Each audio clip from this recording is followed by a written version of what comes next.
Hello, come on in, come on in. Happy Sunday, come on in.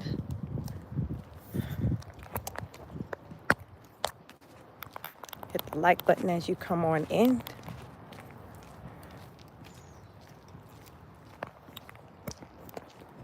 All right, so use my, come on in, work with me. I'm trying to get my little stick together. I guess it's like a selfie stick that my husband got me, and I'm trying to use more of, especially when I'm walking. Come on in, how you all doing? Happy Sunday, come on in. Hit the like button as you come on in. Let's talk about some things. Happy Sunday, happy Sunday. Sunday fun day. So walk and talk.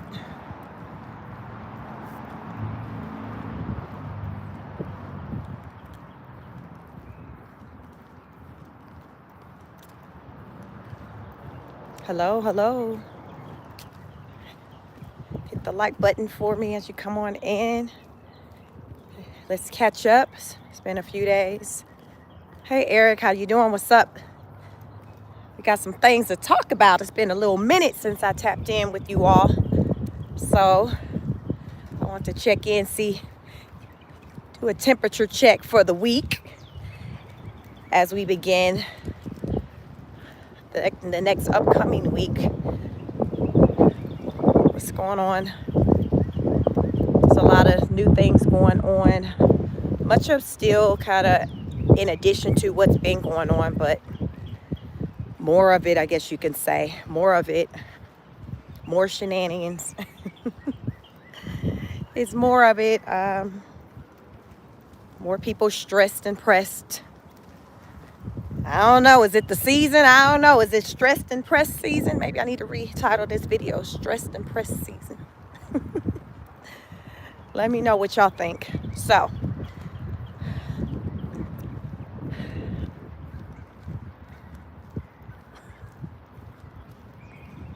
it's a lot going on, a lot of moving parts. I feel like with everything that's going on,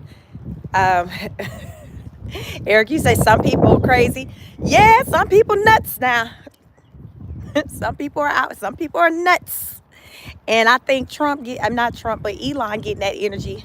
I seen on camera somebody was blowing up. They went and did something. It was somebody, I don't know. I ain't gonna put it on the Muslims, but the person looked like they was like all dressed like how you'll see like the Muslim women. And they be dressed from like head to toe with, the hijab. Is that the hijab? Is that what they call it?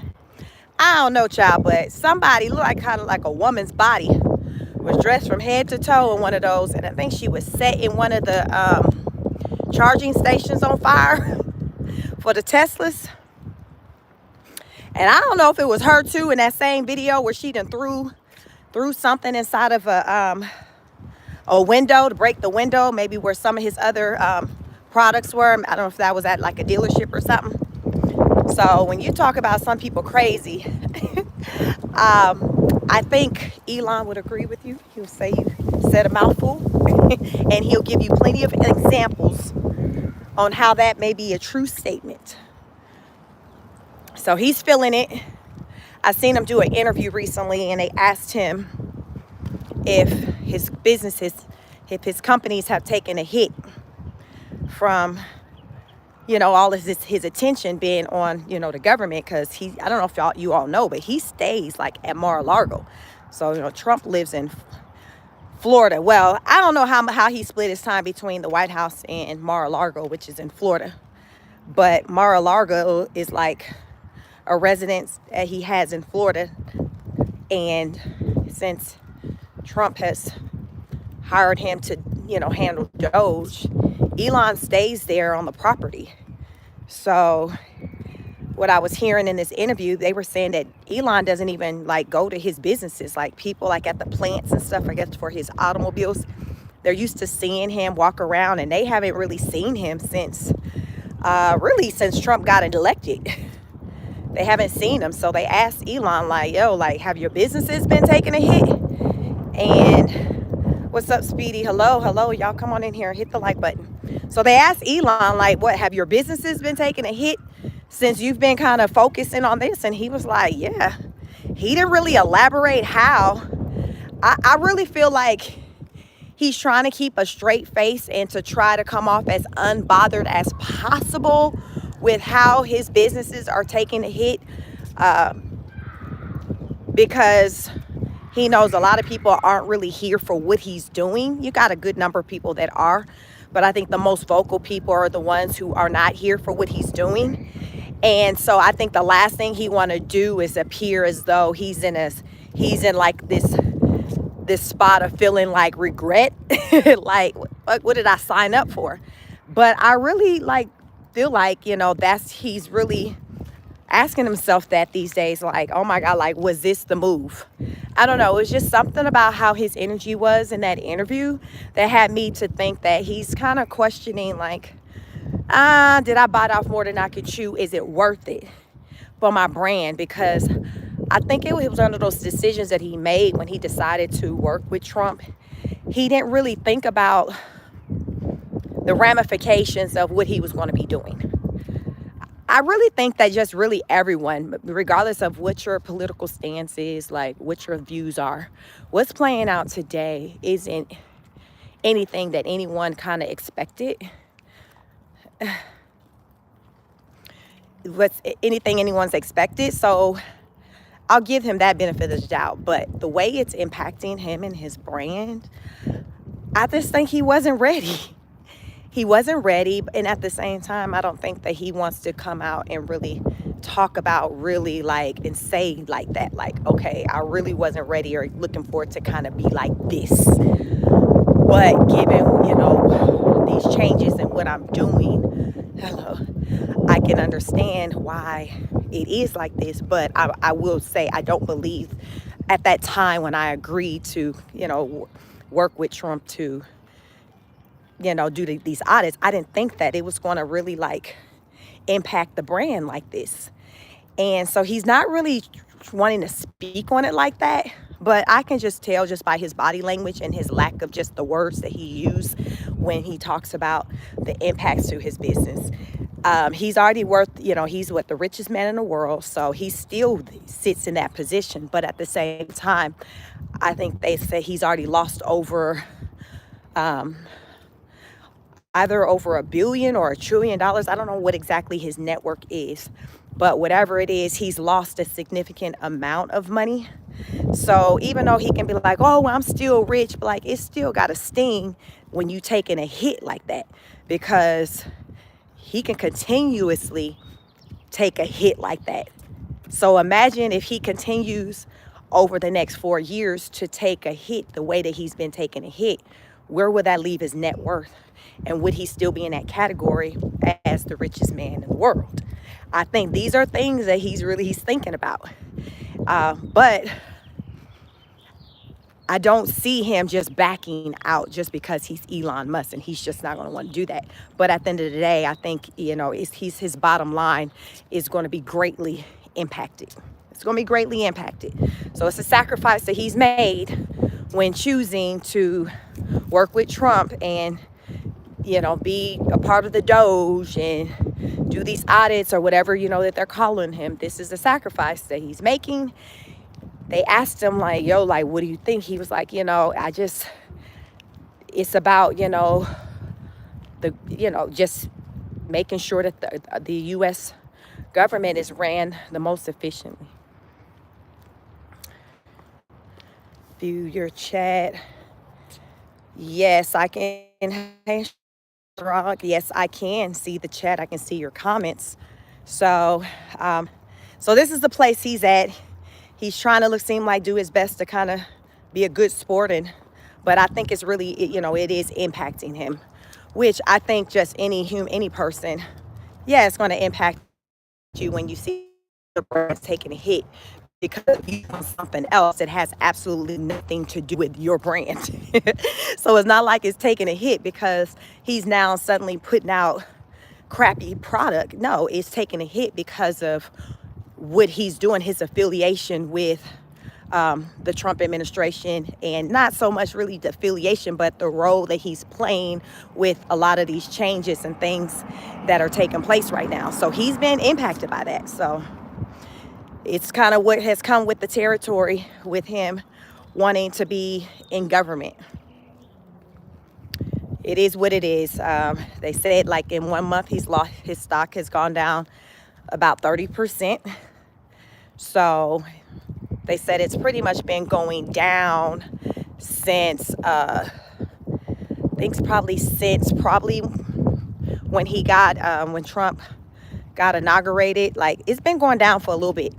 It's been going down for a little bit. One day it went down even as much as 15% in a day. So right now in all, it's down about, in 1 month it's gone down in like 30%. So it may have a turnaround. That's the thing, you know. Trump is in office for at least 4 years. From my understanding, this whole audit thing that's going on, this is supposed to take place between, you know, all the way through like the later part of the year, I think September. But, you know, every day it just seems like we're learning about more and more people who are impacted by these government changes, layoffs. I hear, you know, teachers talking about the loss of their jobs. One lady said she feel like, you know, the loss of her job was was connected to the DEI. So she was saying a lot of people, in particular teachers, are losing their jobs because their salaries were being paid with funds that came about during the pandemic. So when the pandemic, you know, took place, 2020, so we're like five years ago, the federal government started giving the states and funds for the schools. And so that money was what was being used to pay the salaries for a lot of the teachers. So, you know, Elon Musk has been doing these audits and things and trying to figure out ways to make cuts and, you know, better control our spending. And he identified that as being an area that he wanted to get rid of. He's like, hey, you know, we don't need to be paying out this money associated with COVID, with the pandemic, to these schools, because that's not a thing anymore. So why are we still giving out funds and resources centered around COVID, centered around the pandemic, when we're 5 years out? So let's go ahead and stop that. So when that decision was made, it resulted in a number of teachers now being without jobs, because that's where the money was coming from. The gray, let's see, I got a glare on my phone. You said we are saving so much money already. It's crazy. Yeah, because I mean, what's happening, and I've said it before on my platform, that when they're going in and doing these audits and making decisions on where to kind of X out things, stop things, they're looking at it from like it's numbers. It's all numbers. It's not so much, to me, from what I've come to see, that is heavily on the job function that person does. It's the numbers, because every person is a number, and being a number, also another number is the salary that is attached to you. So if they're trying to make these cuts and they have, let's just use an example of 50,000 teachers, they're like, okay, well, if we can just cut that in half, that would be good, and that'll be a big savings there. So let's just cut that in half and make it 25,000 teachers. And that's on that. There's no stopping with them to stop and think like, oh, okay, well, what kind of programs are these? No, that's really not what's taking place, because the mindset is, well, we're not paying for it. So if these states feel like they need these resources, this number of staff, this amount of staff, then they can go ahead and foot the cost of the expense. And guess what? These states are on a Tasha K. I ain't got it. And I seen that coming. I saw that coming. The dog runner said we could actually pay down our deficit if they stick with this. They aren't cutting teachers, as far as I know. No, they are cutting teachers. Yeah, that they started cutting teachers going into the weekend. So like last week, so teachers already are being cut. Right now, I'm not exactly sure on what states are actually impacted, but I do know there are some teachers that are impacted. I was online, I was listening to one, and she didn't say where she was located at, but she's a teacher who connect for me because I just kind of got to the point where I felt comfortable again, happy again after my divorce and, being with my sons. And I think she said she had purchased a home. So she was feeling good about life, feeling like things were finally working out for her. And then she learned that she would no longer have her job. In her job, she was an educator. She said she was a teacher. So she was very emotional about that.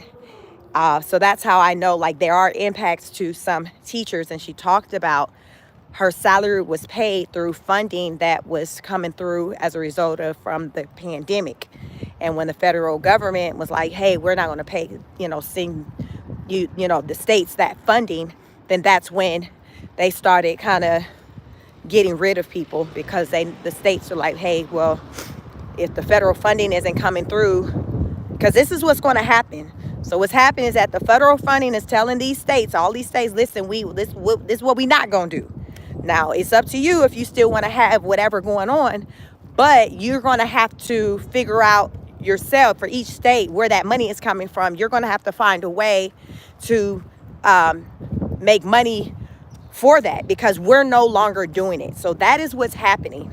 So you're going to have some hell. I talked about, I think on my last live, with what Nebraska was supposedly they're on the verge of bankruptcy in probably next 6 months, allegedly. So you got some states to where they're like, okay, we're already struggling even without the removal of federal funding. So if you remove the federal funding that we've been receiving, then we might as well go and close down shop. So that is what's happening, because now when the federal government is saying, hey, like say with the school lunch programs, that's part of, some of the programming that was associated with the Department of Education. They're like, okay, we're not going to be sending over resources for that. I think they recently over the weekend, they did some type of change that impacted that, centered around like food banks. So anything just centered around like food, things like that for families who are in need.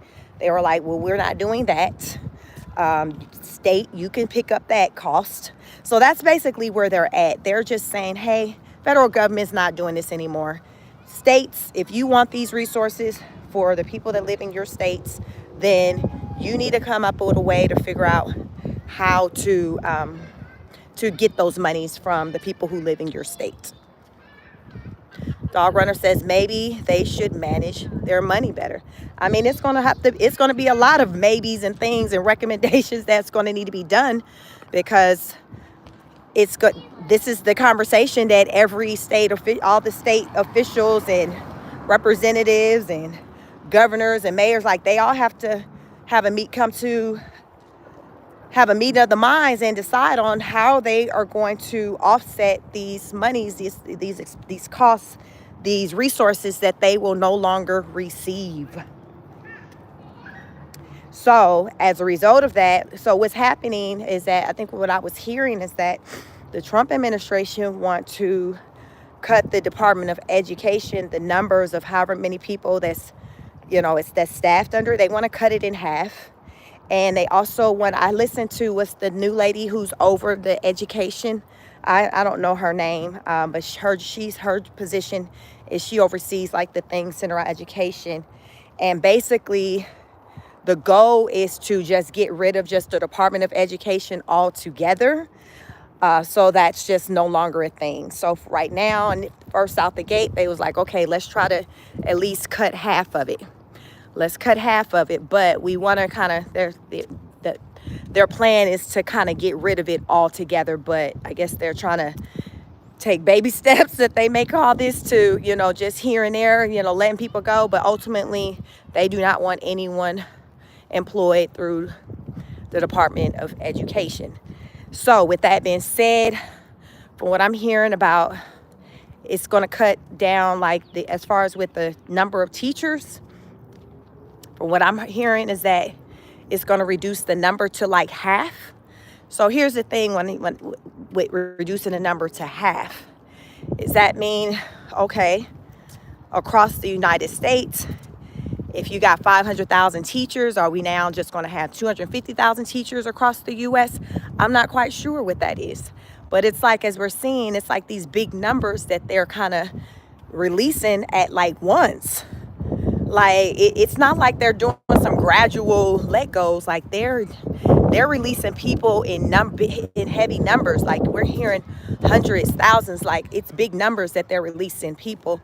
So that's what's making it such a big conversation, because how aggressive, Trump and the Doge, they are aggressively cutting the numbers when it comes to those who are employed by the federal government. They're very, very aggressive with it. And from what I'm hearing, from what I've heard, I think they're trying to complete all these cuts by like September to hit whatever this number is that they're wanting to hit. So that's going to be here before you know it. What's also going to be here before then is the start of the next following school years for not only grade school kids, but also college students. So there are a lot of people showing concerns about, okay, what is it going to look like as far as when their children go to school?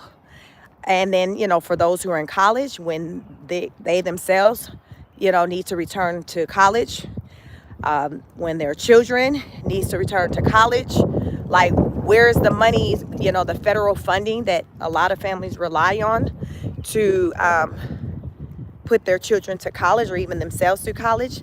People are wondering, like, where is that money coming from now?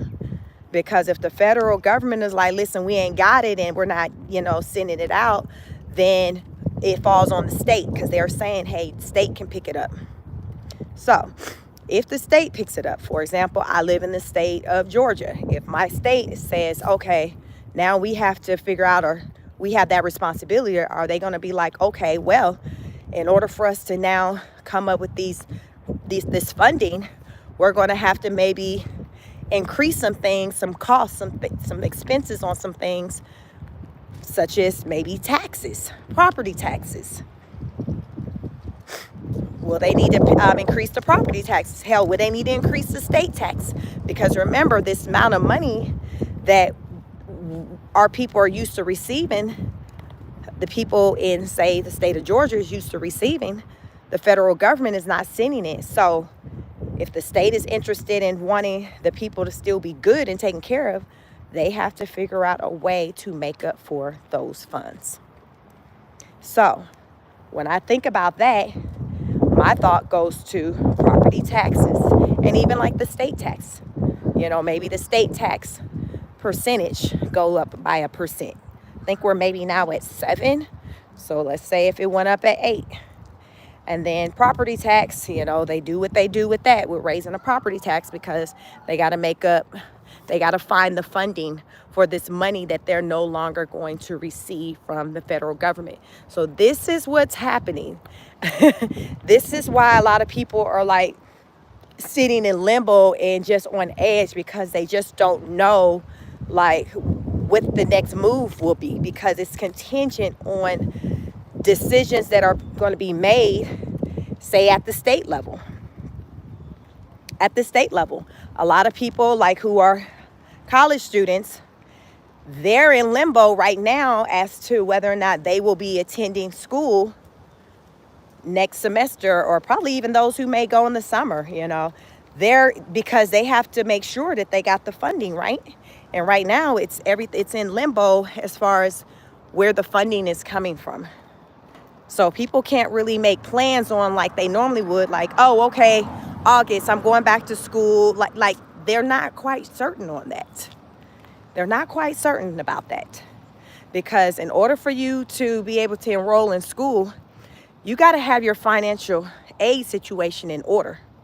So those who normally rely on federal funding, you normally complete what they call like the FAFSA form. On the FAFSA form on the FAFSA.gov. It's a website for the government, a government website where you're going in and you're filling out the application, entering personal information, tax information, all of that. And that, based off of the information you put onto the application, the federal government will determine how much funding they want to give you, and it's a loan, so you are paying these monies back, but it's a resource that a lot of people, which I would say, hey Pearl, what's up? It's a resource that a lot of people really rely on because they don't have thousands of dollars to pay for college, because college is very, very expensive, very expensive. So I would say the vast majority, if I were to guess the percentage of people in the US who go to college, I would say at least probably 80-85% of them rely on financial aid, some form of financial aid, to get through that college experience. So as I think about that, where people wondering if they're going to have the resources to be able to go to college this fall,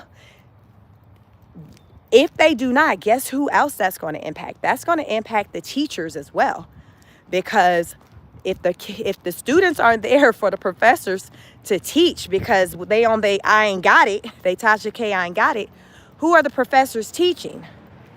So do you think these institutions going to still keep these people, this staff on payroll? Or do you think that those people will also wind up losing their jobs? Because it doesn't make sense to have them on payroll when the admissions is low. These are just some things to think about. Hey, what's up, Ivan? You says, if you're going for a DEI career, don't expect any new federal funding.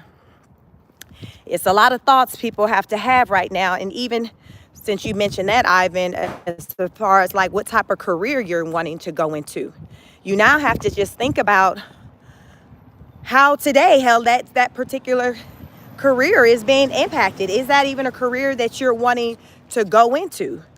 Teaching. If people still, I don't know who running around still aspiring to be a teacher, but anybody who's aspiring to be a teacher or educator, these are things that you have to think about. Because I was listening to someone talk about, I think I seen a comment on a video I was watching, and it was a lady, she was telling a newer person who was entering into the teaching field, education field, that hey, start preparing yourself to have like a backup plan, because the future is AI, and AI being implemented in the education of the students. So if there's more AI implemented, more children doing school at home, online, again, you do not need to hire as many teachers. You don't need it. So it's like a domino effect. That's basically what I'm saying. It's a domino effect. What's up, PM? Hey, Laura. Laura said, you got to really have a calling to teach for real, though. These kids, they get to fighting you. Then if you're a teacher, and even if you're involved in an altercation that you didn't start or you didn't even swing back, that's still your job just because you were involved in the altercation. And then a lot of these teachers, the vast majority of them, they don't make enough. Over the years, the teachers who I've come to learn that make like a good salary or high salary, when I say high, I'm just going off the 80, 85. That's after teaching for maybe 20 years and having a higher education, meaning a master's degree, something beyond a bachelor's degree. But your regular teachers that are entering into the workforce out of college, from my last live, I had some people in the comments saying that they're still offering them, starting them out at $40,000. The last time I researched that several years ago, that was like the starting pay. So the fact that that's still in 2025, still a starting pay for a teacher, that's insane, given the cost of living of just breathe today. So $40,000 isn't enough for just anybody to live off of. You're definitely not going to be able to own anything as far as with purchasing anything like a home on a $40,000 salary. That's just not going to happen. And even if you rent something, with the way that rental prices are, you're going to need probably at least 1 to 2 roommates even to hold that down, especially if you think you're going to have you a little car payment, because these car payments out here are like mortgage payments. These people, these dealerships are quoting car payments over $1,000, $1,200. And a lot of times that's with putting maybe $5,000 down, where they're wanting you to pay that type of money for a monthly car payment. Times are very different. I've seen a trend where it said a lot of people aren't even paying their car payments. A lot of people's car payments, hey, what's up? Hey, Yvonne. I see Virtuous. I think she in here working. Hey, Virtuous. A lot of people aren't paying their car payment because we're in these times, you all, where you got to pick and choose what's going to get paid. So let's just talk about it. What all that we got to pay? We got the car payment. We got the rent or the mortgage. What else we got? We got food. Child, listen, and bless those out there who still dealing with daycare. Y'all, that's birth control for me. If I think I want to entertain the idea for a split second of having another child, y'all, the thought of daycare reeled me back in every time. Outside of my husband looking at me like I'm damn a fool, but the thought of daycare reels me back in, because I remember those years when I was dealing with daycare and how much of it was a financial strain to pay it. Because listen, them folks want their money weekly, not bi-weekly, not monthly, weekly. They're wanting their money. So I have 3 children. At one time, for my last 2, because they're close in age, I was paying daycare for both. It was like paying for twins, like, because they were that close in age. So you got car note, you got housing, such as like your rent or mortgage, you got groceries, and then you got childcare. Expenses basically centered around your children. So there are a lot of people right now who are like, okay, I got to pick one because I don't have it. I can't cover everything. Something has to give. Which one makes more sense for me to go without? Y'all know when you ain't paying your car note, that's on some catch me if you can type stuff. How many of y'all know people who have done it yourself, where you done hid the car, you done parked that bad boy at somebody else's house? I know somebody who fell behind and she just flopped cars with her man.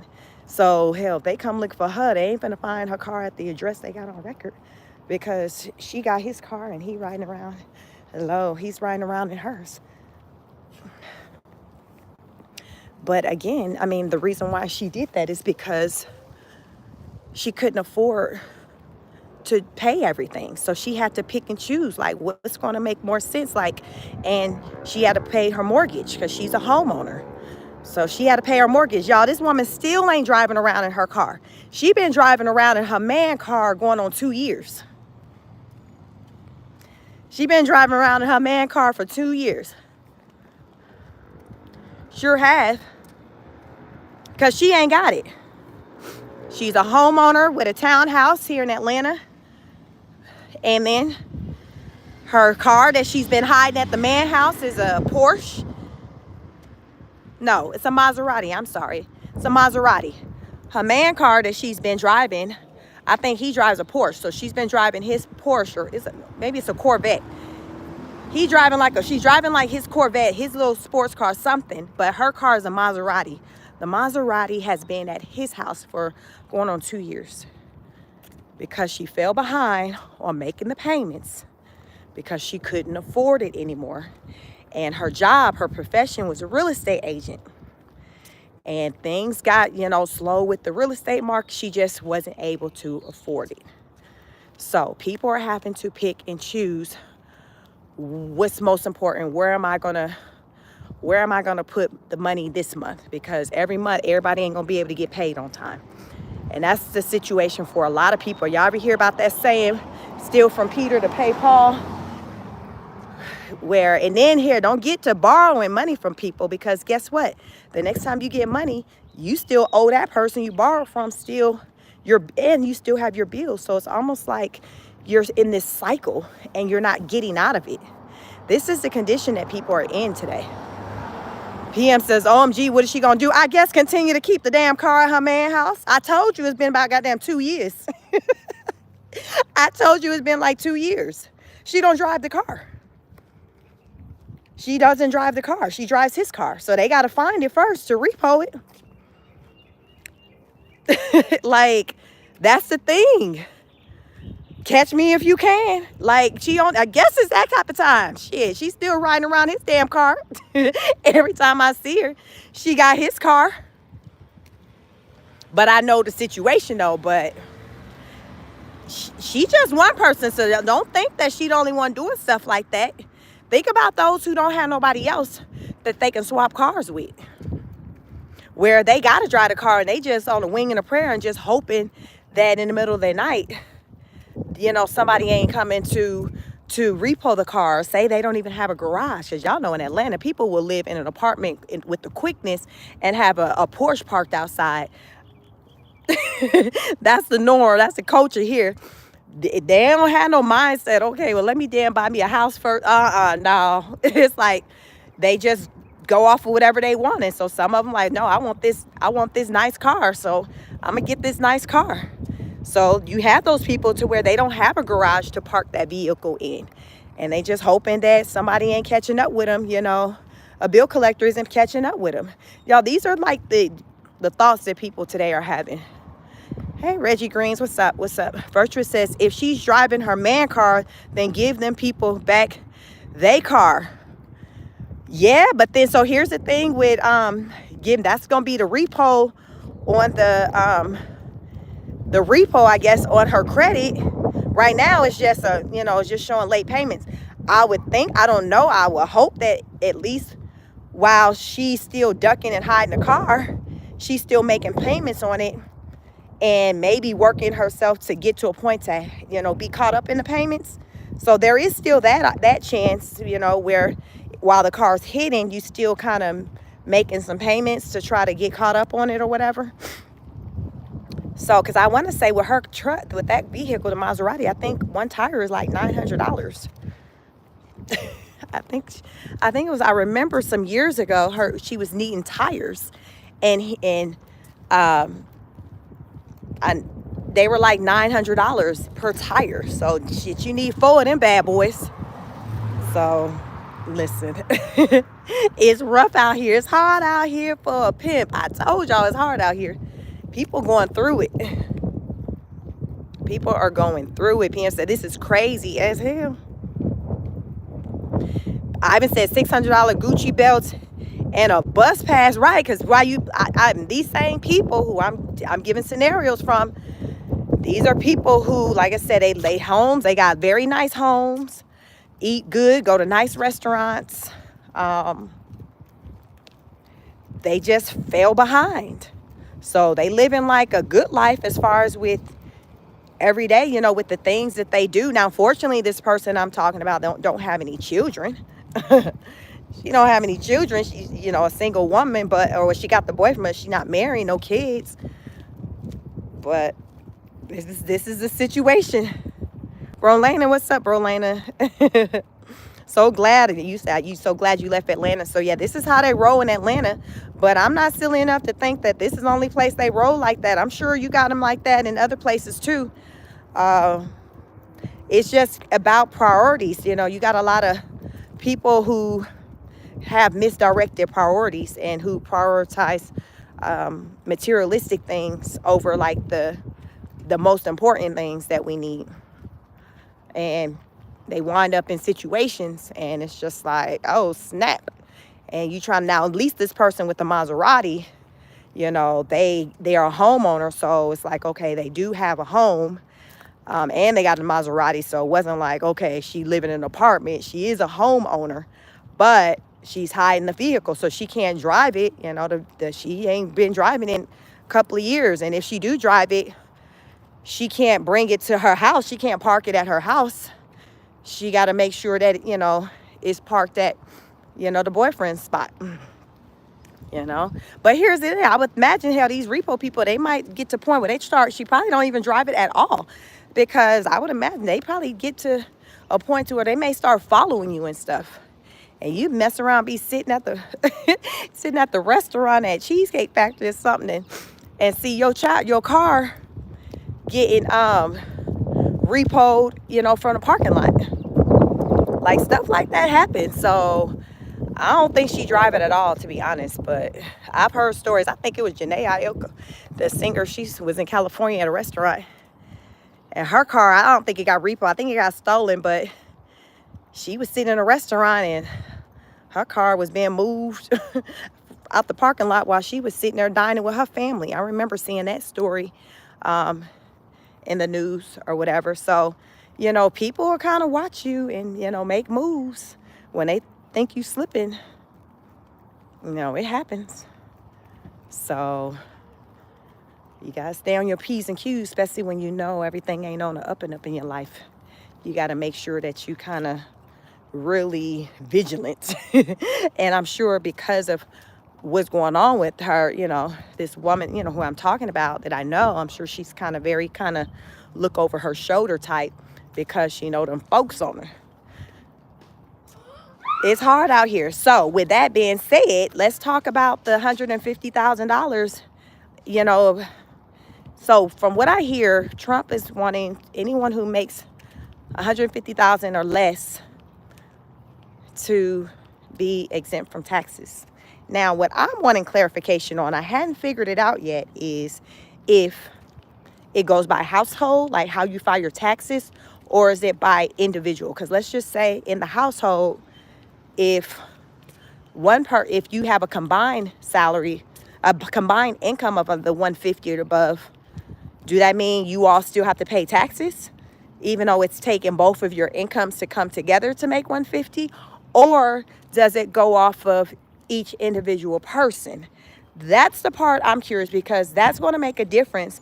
Because most families, a lot of families, married families like myself, like when you file as married, you're filing together. So the income is looked at as the total income for the household. That's what I want to know, because that's going to make a difference to a lot of people if it's combined or if it's just individual. Y'all can let me know in the comments if you kind of know. I'll try to go through some of the comments. Yvonne McGowan says there are so many working people having to live in their vehicles because times are so tough. Yes, like, you know, it's bad when you got bass singers who just record charting singers, award-winning artists who talk about living in their car. I think on my last live, I brought up how the singer, one of the members from the popular music group In Vogue, Dawn, I think her name's Dawn Richards, or Dawn Richardson. Her name is Dawn. But she says she's been living in her car for 3 years. I think they said, hell, she just performed at All Star. So, hell, she living in her car and still working. I seen somebody online saying, y'all, I thought living in my car, I was going to save some money. And she was like, shit. She started naming off still all the expenses she still got while living in the car. She was like, it ain't no savings like that. Not like she thought it was. She was like, no, I don't have rent, you know, of apartment or a mortgage, but I got a lot of other expenses. I got to keep the maintenance up on the car, because guess what? That's your home now. So you got to make sure you're heating the air. Everything's still good in the vehicle, right? You got to maintain that just as you would maintain to make sure your home is good. So you got that. Still food. She was just like, no, it ain't no savings like that just because she living in a car. Don't get it twisted, she said. Virtuous says she will not be able to get a tag for it. I will be scared to try to get one after 2 years. They will watch her at the DMV. Yep. Now that you say that, because her birthday actually just passed. So her birthday just passed.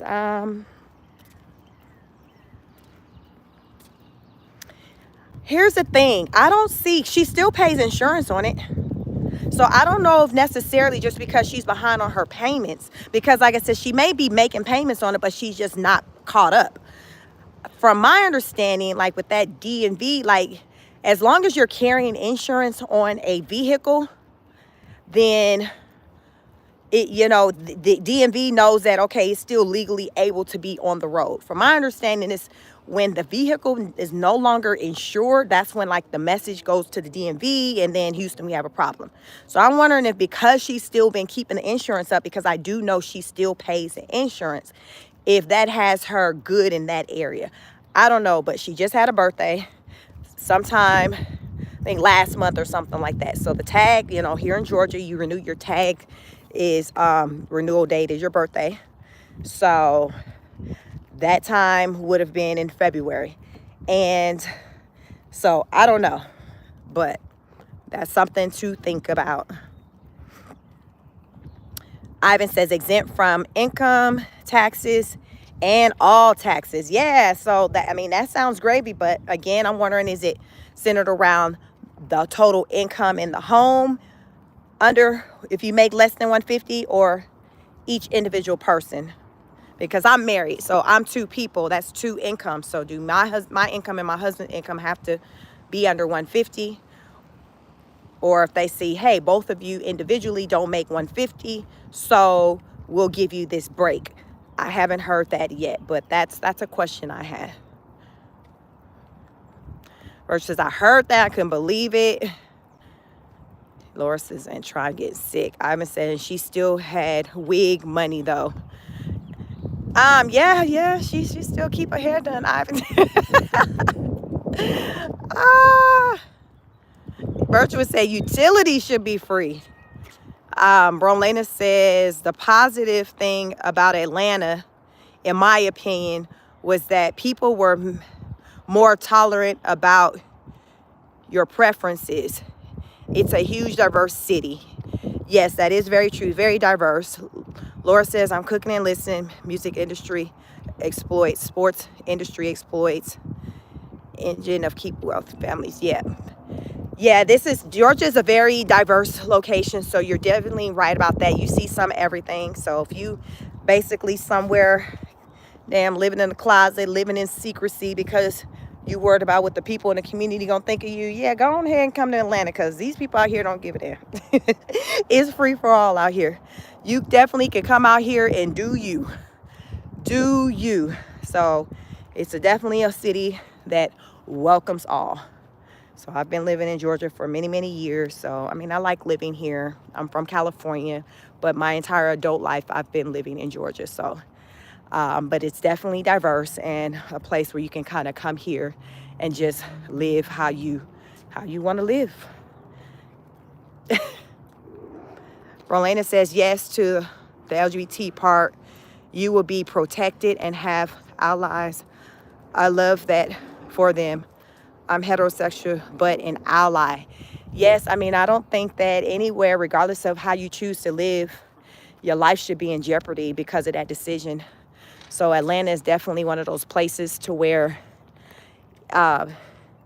if you are a part of that community, that make you feel very comfortable, especially in particular within the Atlanta, like the actual city of Atlanta. They have there's certain areas, Midtown, just a lot of people like in Atlanta. They just got a lot going on within that community as far as just different events, organizations. They definitely make you feel welcome. So if you live in somewhere like Mississippi or something, because I had heard like the Mississippi, they ain't playing them games like that. If you live in somewhere else like that, and you don't feel like it's safe, Atlanta will probably be a place you'd want to consider to relocate, because I doubt you'll feel like you're not safe or that you're different. That's not the vibe you're going to get. Hell, to me, I feel like that community outnumbered the heterosexual community. Hell, goddamn it, I feel damn different. I'm the damn eyeball. When you come out here, and you got to know, if y'all been to Atlanta, you know what I'm talking about. Shit, the heterosexual ones is the damn eyeball. We the damn the immigrants. So yes, you will definitely feel welcome. You will definitely feel welcome. Robert says, did Trump win Georgia? Yep, sure did. My state is considered a red state. So in Atlanta, the city of Atlanta, our mayor, we have like Democratic mayor, but our Governor Kemp, is a Republican mayor. So our state is like a Republican state. But within Atlanta, the city of Atlanta, it's Democrat. So, but Georgia is so big, that's just a part of Atlanta. So when you look at the whole state, that little piece isn't enough to kind of take over and just run our run our state a certain way that, when I say a certain way, in a way that a Democrat would maybe want it to be ran, it's ran like a Republican state. And because of that, I think, it's very beneficial for our state that we don't deal with a lot of issues like I see a lot of Democrat ran states like Chicago, California. They be having all kinds of issues. And you all just take notice of it. Do your research and take notice of states that are ran Democrat by a Democrat, say, check out who to see who they're there. I guess it'd be the governor. Take a look at and identify who the governor is. What type of state is it? Is it more so operated from a Democrat place or a Republican? Once you do that, look and see what's the quality with how well that state is ran. That's going to be very telling, because what I've come to notice is that a lot of states that are ran by Democrats, they're trash. It's just trash. It's trash. And my kids say, it's trash, yo. You trash, yo. Like, it's just, hello. It's trash. So I'm from California, but I would never want to go live there again, because I don't like how that state is ran. I don't like how California's ran. I like how Georgia's ran. It's very controlled. Like it ain't goddamn ran like Chicago. I tell you that. I tell you that. So you take that how you take it. But goddamn Georgia ain't red, but it ain't no damn Chirac popping off. Like, they don't play them kind of games here. And it's heavily because of, like I said, it's ran like a Republican ran state. So it's very ordered and structured and things like that when it comes to a lot of things with policies and the tolerance of gang activity, things like that. Y'all know, y'all stay seeing news and trial cases in Atlanta. Ricos, they be slapping, you get a Rico, you get a Rico, you get a Rico. They're constantly, trying to regulate things here. Even though, like, some of those people that I did name, as far as with those cases in Atlanta, like Bonnie Willis, Democrat, like that was coming hard for Trump. That would be somebody like, Democrat. Keisha Lance Bottoms, our former mayor of Atlanta, Democrat. But that energy isn't what runs the state of Georgia. Kemp is our governor. So we got the Kemp energy. That's the Republican energy. That's how Georgia is ran. So if you're here for that kind of energy, it's the place to be. If you're not, your damn feelings going to get hurt unless you go live in Atlanta. I guess if you go live in the inner city of Atlanta, I live in the suburbs outside, but if you go live in the inner city of Atlanta and you want that Democrat staunch feeling, then that's where you go. But if you good, you don't want all of that, then it's going to be on the outskirts, like where I live. Robert says Atlanta got a lot of homeless people. Yes, Atlanta has a lot of homeless people. It does. We have a lot of homeless people in Atlanta. I would say our situation isn't as out of control as California, though, but it's pretty bad. It could be worse because California is worse, but it is definitely pretty bad. Hey, Dr. J, what's up? What's up? Welcome. Berlana says, I have some good things. It's not all bad. No, I think everywhere you're going to have your pros and cons. So you just got to do your research and see if the pros outweigh the cons, like what you good with, what you not good with. And like I said, in comparison to Chicago, to Atlanta, Georgia, or California, I take Georgia over any of the other two. So it comes down to like what's important to you, as far as like Georgia is one of them places to where it's not heavy on giving out resources easily. They're big more so on, let me show you how to go out there and get it yourself. Georgia is but a lot of times that's what you get from the Republican side. It's more of like, I'm gonna teach you how to fish so you can go feed yourself, versus you having to come back to me and let me know every time you're hungry. And I noticed that from a Democratic side, that is more so the energy that you get from them. It's like, okay, well, I'm just going to hold your hand and feed you when you're hungry. You get hungry again, you just come and find me. I'm going to give you another plate. You see what I'm saying? So that's the control. That's the control. That's how Cuba's ran. And Cuba is trash. I went there. So it's the control. So it's kind of like, what's your mindset? If you one of them type of people to where you like, yo, teach me so I can get it myself, then Georgia is like that place. But if you want some, nah, you just keep giving me whatever and I'm going to just keep coming back to you for it, then that's when you might want to roll over to California if you got the coin, because it's expensive out there. A lot of those people out there, they can't afford to own homes and things like that because it just costs too much. It just costs too much. Georgia has quite a bit of homeowners. It's more affordable to be able to own something here. Well, hell, it was. It's still more affordable in California, but still, just in current times, everything has gone up so much to where it's not like how it used to be as far as with how affordable things were. Where it was a time where it was just like anybody can just come to live in Atlanta and you'll be good, be Gucci. You want a job, you can get a job. If you didn't have, I remember those times, and like I moved here in the 90s, so 96. So I remember like early 90s, early 2000s, it was a saying of, if you don't want a job in Georgia, it's just because you don't want one. It wasn't that because you couldn't find one. That's just how it was. If you were interested in wanting to be a homeowner, there were ways to where somebody who was making like $40,000 a year could become a homeowner. That was a thing before. That ain't never been no damn thing since I've known in California, to where you making 40 nothing and you're able to purchase a home. No, that's roommate status, lifetime roommate status numbers. Like, I don't know very many people who are homeowners in California. Remember, I'm from there. I got family from there. It's very, very few family members that I have there who were homeowners. Couldn't afford it. So at least in the South, more people have opportunities to be able to own a home versus like up north or on the West Coast.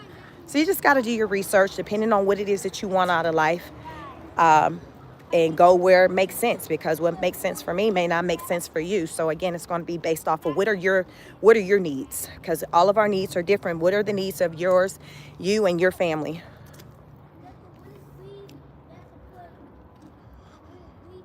Robert says, your talk makes sense. Thank you so much, Robert. I'm trying to make it make sense. It makes sense in my head. Yvonne said, Georgia is not a handout state. Exactly. If you know, you know. It's definitely not. Georgia is one of them places to where they got a lot of resources that'll help you get to it, but it's going to do that. It's going to help you get to it. Like we have the Hope Scholarship, the Georgia Hope Scholarship. So let me explain to you all, if you're not familiar with that or don't live here in Georgia, the Georgia Hope Scholarship, it's been around ever since I was in high school, child. I don't even know how far back it goes. It may go back to the 80s. I don't know, but it's a scholarship that's funded by the lottery. Like the lottery. The lottery funds it. So funds that for people, if you buy lottery tickets, things like that, the monies from that is what funds the Georgia Hope Scholarship. So it's a scholarship for anyone. It's based on, I guess you would call it merit or academic. So whatever, so if you have to graduate at least like a 3.0 GPA in high school. So you graduate with 3.0 GPA. So this is going to be based off of like your core classes. So not like a bunch of electives. So it's going to be like your math, science, English, history, of all of that average out by the end of your 4-year high school experience to at least a 3.0. Georgia will pay, I think right now it's at 95%. I don't think it's at 100%, but they'll pay 95% of your tuition. So they'll pay for the classes. They won't pay, that doesn't pay for your books, and it doesn't pay for your housing, but it'll pay for the classes, the tuition. So that's what the Georgia Hope Scholarship. So then there's a second scholarship we have called the Roy Barnes Scholarship. So that's going to be for a student who had like maybe close to like a 4.0 GPA. So this is going to be like your A student. And this scholarship is going to do all that the Hope Scholarship did, then some. So remember, I said Hope Scholarship only paid for like the money towards the classes, but not your books, not your housing. The Roy Barnes Scholarship is paying for everything. So when I say everything, it's the food, the tuition, the books, the housing. Basically, you don't owe nothing. you just got a full ride scholarship. Now, this is all for undergrad. So Hope, Roy Barnes, these 2 scholarships is just for undergrad only. So if you're able to qualify for that and you're interested in like graduate school and things like that, that's less money that you got to worry about either paying out of pocket or accumulating loans for, because you were able to get those 2 scholarships. So I know like with my graduating class in 99, like I would say probably like 85%, at least 80% of the students in my graduating class graduated being eligible for the Hope Scholarship. I was eligible. I received the Hope Scholarship in college. My son went off to school on the Hope Scholarship. So it's very feasible, and it helps out with a lot of families when you can't afford to send your child to college and to pay out of pocket, or you're not interested in accumulating all those student loans, because guess what? That money does have to be paid back. So not only if you are getting loans for your child's education, those loans are not only tied to your child, but they're tied to you as well.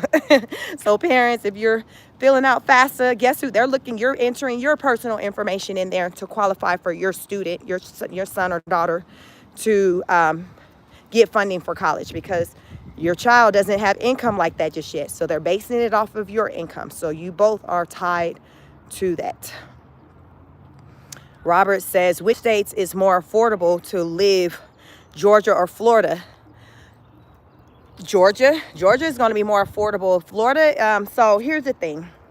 Florida is known as a place where a lot of the the retirees move to. So a lot of people who came from like New York up north, they worked whatever jobs they had. They might have had government jobs. They may have been educators. They got pensions or whatever. They're like, okay, I'm done working. I'm now on a fixed income. So now I have to relocate to a place where my now fixed income can afford. So that's Georgia or Florida. A lot of them go to Florida because a lot of people like water. So that's the thing that pulls people to Florida. It's the water. For some reason, I'm not your girl like that, that's stuck on the water like that, but a lot of people love the water. They say they want to be by the water. When they retire, they want to be by the water. So that's why they go to Georgia. But I guess I would say in the last 8 years, a lot of baby boomers, they've been coming to Georgia because it's cheaper. So they're forfeiting that, okay, being by the water in Florida, because you paying for all that, right? You paying for that. So they've been opting to come to Georgia. So in the last like 8 years, we've had a lot of senior communities to come about. So when I say senior community, they call them active community, 55 plus active communities. So these are the communities to where, and this is for purchasing. So think about, it's like a subdivision of houses, and they're all ranch houses, and you have to be 55 and up to purchase in that community. And even when you do purchase in that community, you can't be coming with no kids. Some people got their grandkids with them. No, this is strictly 55 plus. So if you're coming and you have children that's going to be residing with you, that's a no-go, because these places, they don't play them games. These people are specifically, strategically moving into these environments so they don't have to be around children. Hey, Teresa, what's up? So we have a lot of those. So a lot of people been moving to Georgia because Florida is more expensive, and they're like, okay, let me just try the next best place is going to be Georgia. And then Georgia is just right next door to Florida. So you can easily just get in the car and drive to Florida. That's what people in Georgia do. Like, right where I live, to go to Miami is going to be probably like 10 hours. To go to Orlando is probably going to be maybe about 6 hours, 6 to 7 hours. So these places are feasible to get in a car to drive to versus trying to, move out there and call it home. So, but there you go on that. Hopefully I answered your question. Robert says Florida got no tax. Yeah, they don't have a state tax. How does state get money to run the state? I'm not sure, because it seemed like I just learned. I didn't know that they didn't even have state tax until the YouTuber Tasha K, remember the one who got sued by Cardi B? She used to live, she was basically a neighbor to me where I live. So she lived maybe like 20 minutes from where I live. So that's how close we lived when she lived in Georgia. So when she moved in the midst of her lawsuit, this is before a ruling came about, she picked up and relocated to Florida. So reasons why I heard that took place is because she was able to save money out there because they do not have a state tax.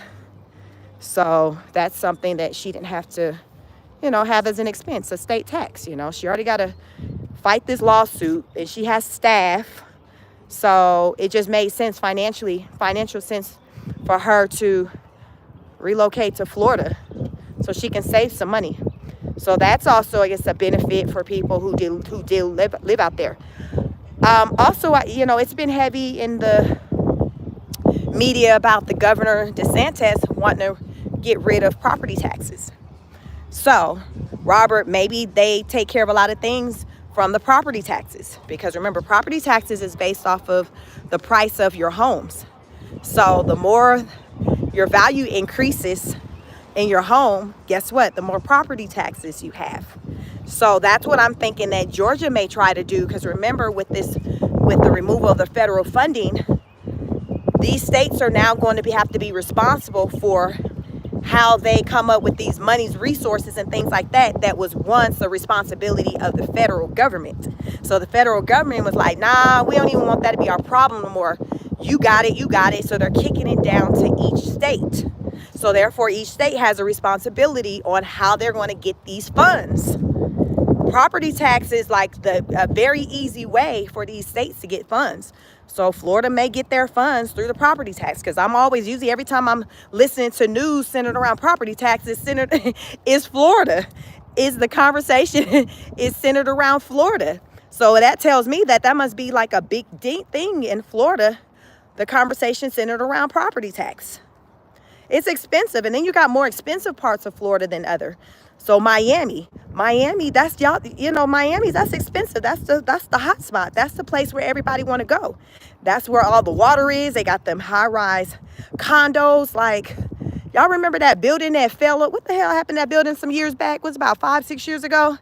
Did the damn building just collapse or something? Y'all remember that, when the buildings collapsed in Florida with the condos?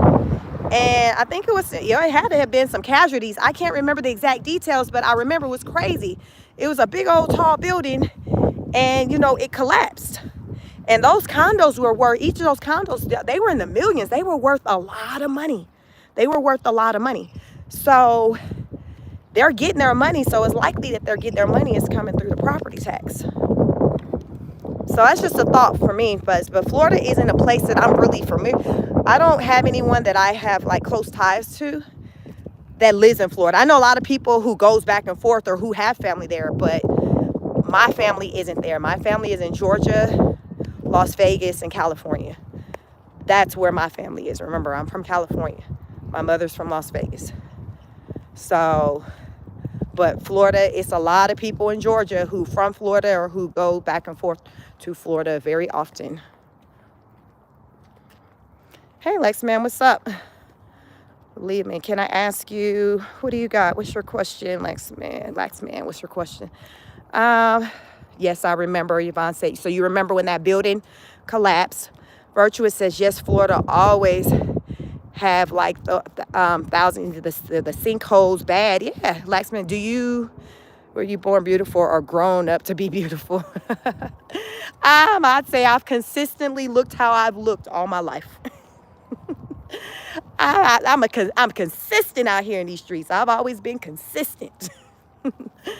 But Florida's cool, but I don't do the water like that, y'all. So it's no place that I'm like, you'll hear me saying, ooh, I'm about to move to Florida and all them damn hurricanes and all that. Listen, child, I've been a damn drowned. I can't swim like that. I can't. It ain't safe out there, Pashik. It ain't safe. Georgia, to me, is just close enough to get to wherever I want to go to on this part of the map. So if I want to drive to Florida, Tennessee, Alabama, Louisiana, It's just right here. So Georgia is just like a nice cool spot to live in, that has you to kind of be out of a lot of direct just ish that can pop off into other states, but we know we close enough to where if we want to kind of be outside enough to go out there and be in the mix, we can. But when it's time to roll out, guess what? We gone. Your mom said too many alligators. Listen, Linda, listen. If you know, you know. Right, Virtue. Ain't nobody damn trying to live in Florida. And them damn alligators, I damn stop breathing.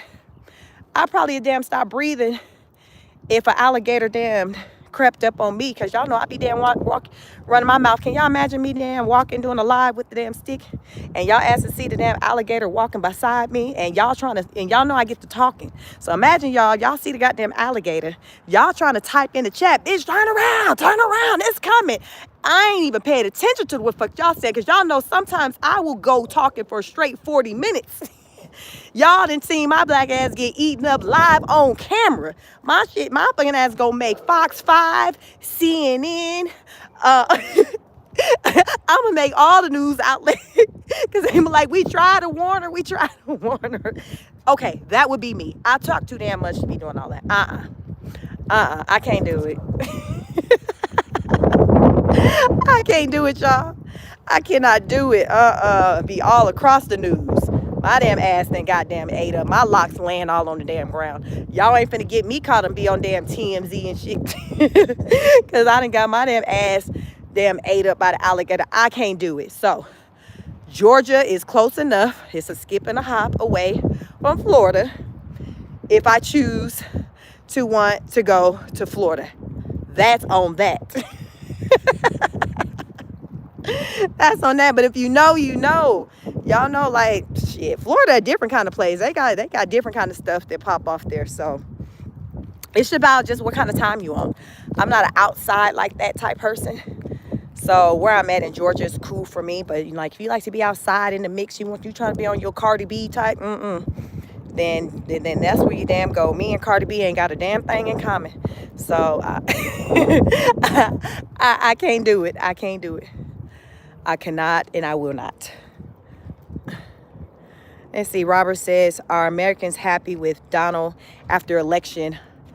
I don't know what the percent, it's so funny. I think it just depends on like who you ask, because some news outlets will say that American people aren't, based off of polls. And then you'll have some that will say otherwise, and say that they are. For me, if I'm not 100% happy, but I'm not 100% disappointed either. I would say for me, I'm more of probably like a 80-20, as far as with me. 80% where I'm good with what he's doing, and then the other 20%, I'm like, what the?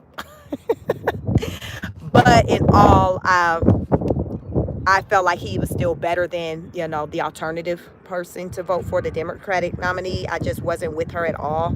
So, listen, I just couldn't do it. I couldn't do it. And clearly plenty of other people couldn't do it, because Donald Trump won by a landslide. Like, he won by a lot of votes. So there were a lot of people who were willing to take a chance on him.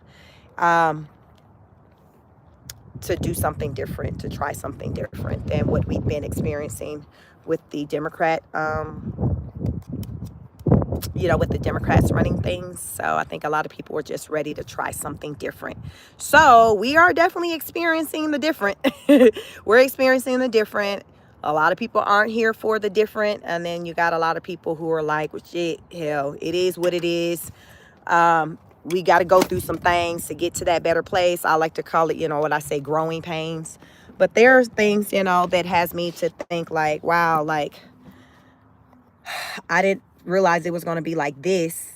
But, you push through it, and you just hope for better days. And Trump still has been very optimistic about things. He won't come out and say a recession is down the line. Things are up. Extra says egg prices affordable now. So in my area where I live, I hadn't seen them beyond $12, but I live in Georgia. I do know like West Coast, like California, New York, their prices are just higher anyways with just everything. So the places that we're experiencing like the $20 eggs, it's going to be in those type of places like West Coast, New York, up north, East Coast, not really in the South, at least not here in Georgia, because I didn't see them ridiculously priced. But I do understand that it's, different things cost different amounts just depending on where you are.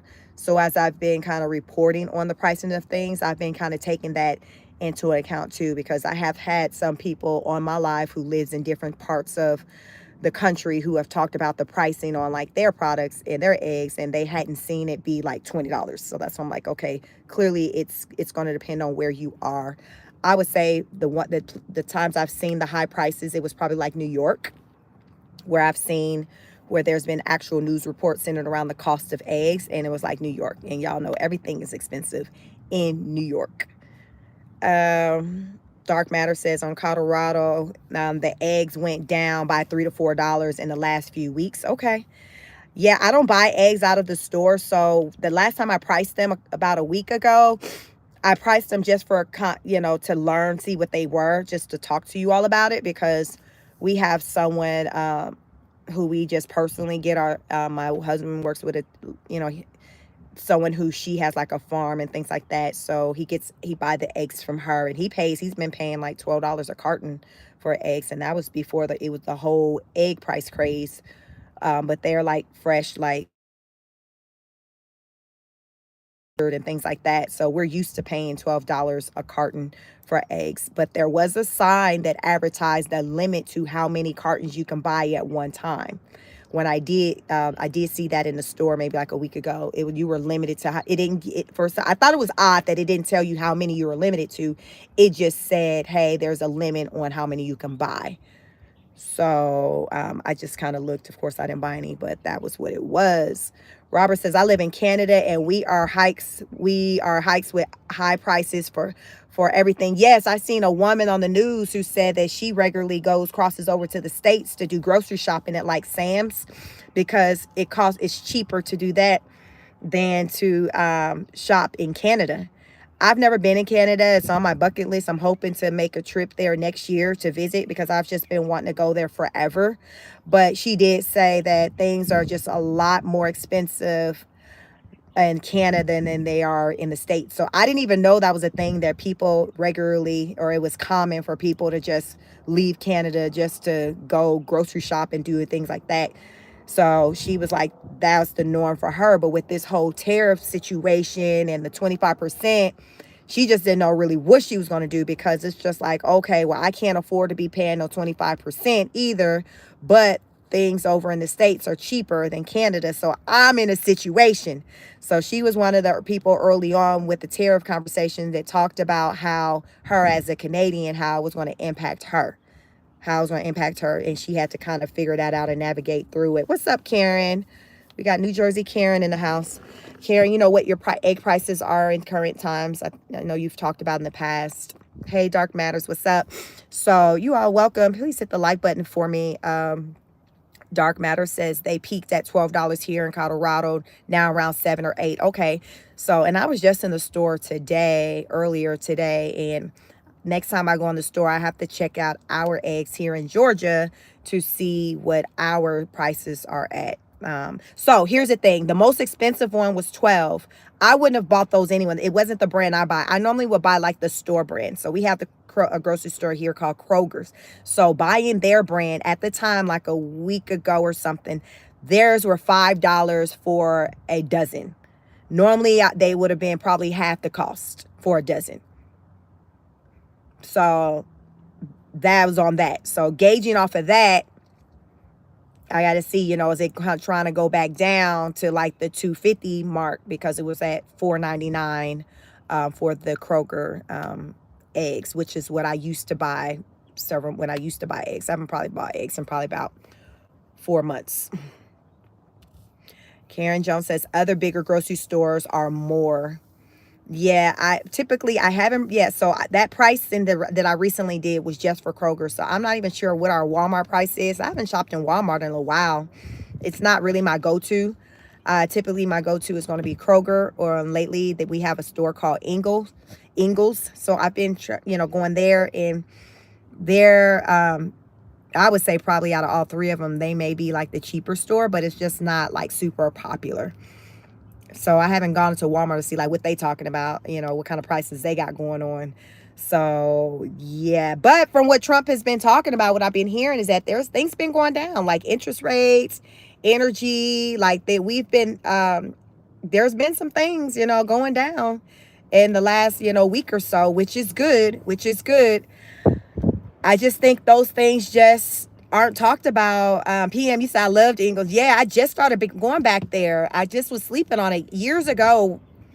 The first home in the community we lived in, which was in a different part of Georgia, Ingles was like my grocery store that I would shop at. But then when I moved from that area, they didn't have an Ingles at the time in my community. So that's how I got out of shopping there. But recently, I've just been curious to want to try some different places. I think because I went into Kroger one day and they didn't have what I needed. So I was like, well, let me try Ingles. When I went to Ingles, they had everything. But y'all, low key, I learned that's where all the old folks go, because it's all, everybody moving like they ain't got no damn place to be. All this, the shelves are stocked. Everything's turned in the right direction. It's a different kind of experience when you go into Ingles. So now I'm like, oh shit, I need to start coming up in here with the old heads, because it's a different kind of energy. Oh, and here's the kicker, what my husband really loves. If you got cold items, Ingles gonna put those. So if you got ice cream or milk, something that's cold, they gonna put it in the blue bag for you. All your other stuff gonna go in a yellow bag, because they bag's yellow. But if you got some cold frozen stuff, they gonna put it in the blue bag for you. So when you come home, oh shit, let me prioritize the blue bags, because it's the stuff that gotta be refrigerated. Listen, this is what they be doing for the old folks. I need that goddamn kind of treatment. So I've been finding myself going to Ingles more lately, because they do a little different there. So if you do have an Ingles in your area, try to check out Ingles and see how they gonna treat you there, because Ingles do us right here. Ingles do us right in Georgia, and I have a Publix in my community. So typically Kroger and Publix is kind of the two stores that I find myself in, mainly out of laziness, because they the two stores that's closest to me. PM said, do you live near a Little Giant? We do not have a Little Giant here. Dr. J said, I bet, let me see what Virtuous says. Not Publix, Dr. J, they higher than even with coupons. Publix tend to do a lot of buy one, get one. So that's what make me feel good about life, because otherwise I didn't like messing with them. But when I started to kind of get hip to, they do a lot of BOGO, then I feel like I'm saving. I don't know, something about buy one, get one free. I feel like I'm damn doing something. Y'all just don't damn know. You can't damn tell me nothing if I messed around and got a buy one, get one. I got some buy one, get one Mayfield ice cream today. Can't tell me nothing. I probably don't even be heavily focused on the first price of the product, because I'm like, oh shit, buy one, get one. And I'm going to do it. So, but Publix is known to be more expensive though. And I've never been good with couponing. Just never been disciplined enough to coupon and be trying to go in the store to coupon. Y'all, my ass, I be walking around with coupons. They done damn expired and all of that, because I done damn forgot that I got them.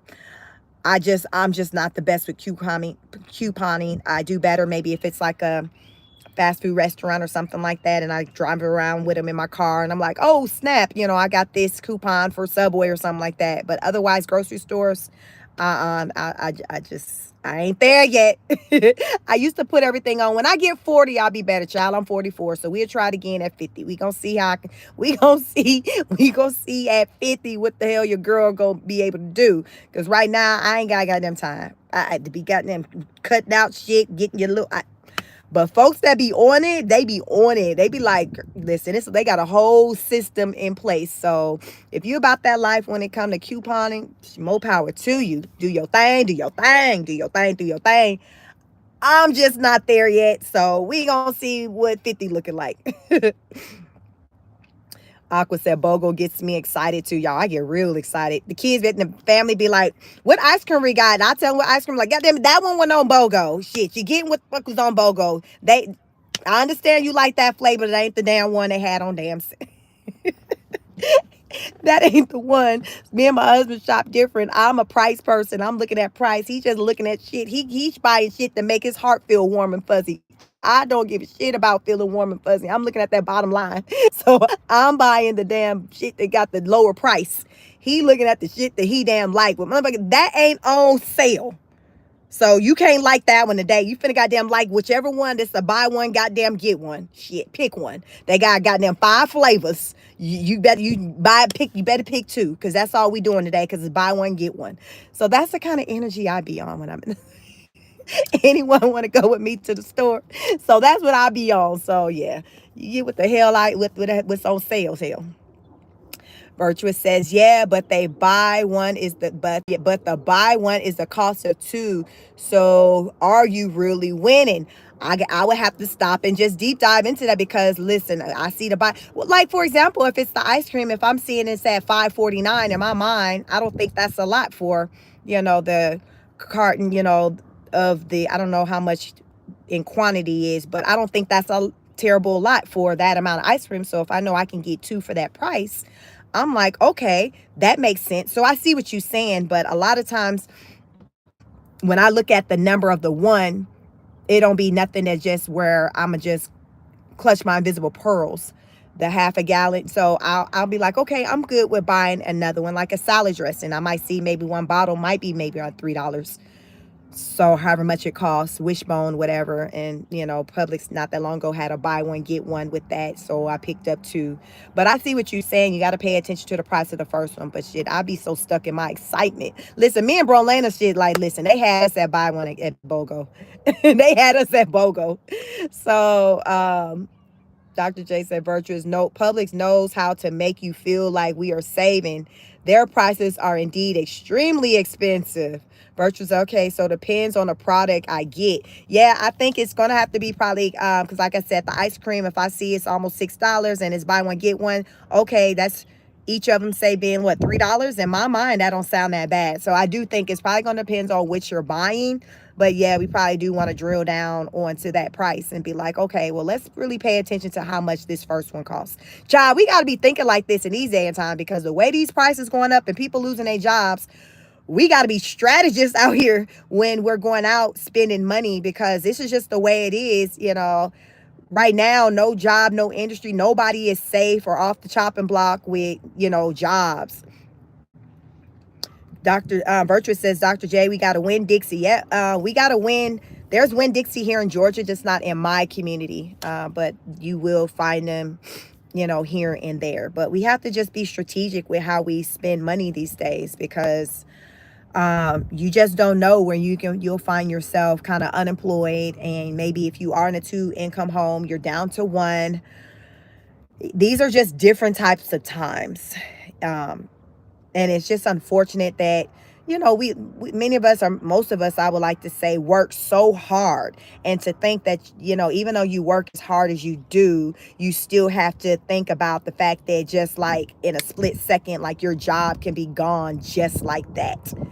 And it's just like, wow, like it's just not good to feel that way, where you don't have some moments in current times where you can be like, okay, I can exhale, I can woosah, I'm good.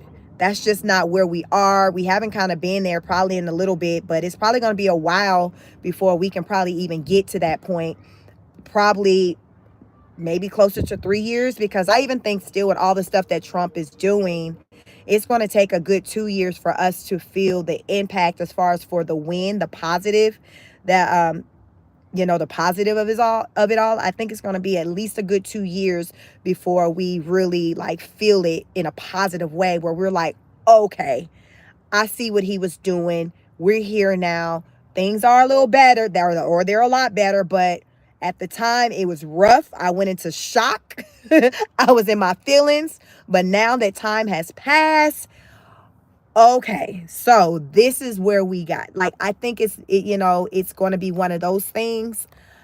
I just wish that with all these things that are being removed from by the federal government, that it's more conversation centered around the replacement of it, as far as okay, so we're going to get rid of the Department of Education. So in place of that, Okay, the free lunch program. Okay, so federal government is not going to be responsible for it, but don't fret. We're kicking it to the state. The state now, they now have a program, and there's funding for that program. And that program, you see what I'm saying? I wish there was more dialogue like that versus pulling the rug from underneath us. And then our state ain't said a mother effing thing. I know Georgia ain't said nothing. I ain't heard Georgia say a damn thing about how they're going to step in and take over these things that the federal government is no longer going to do.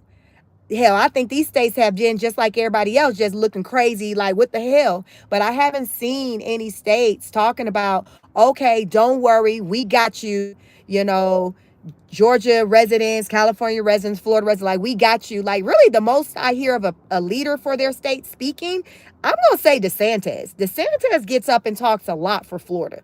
Like, most of the time when I'm seeing like somebody, and again, I think that a Republican state, when I'm seeing somebody speaking up for their state and talking about some shit that need to be done, it's him.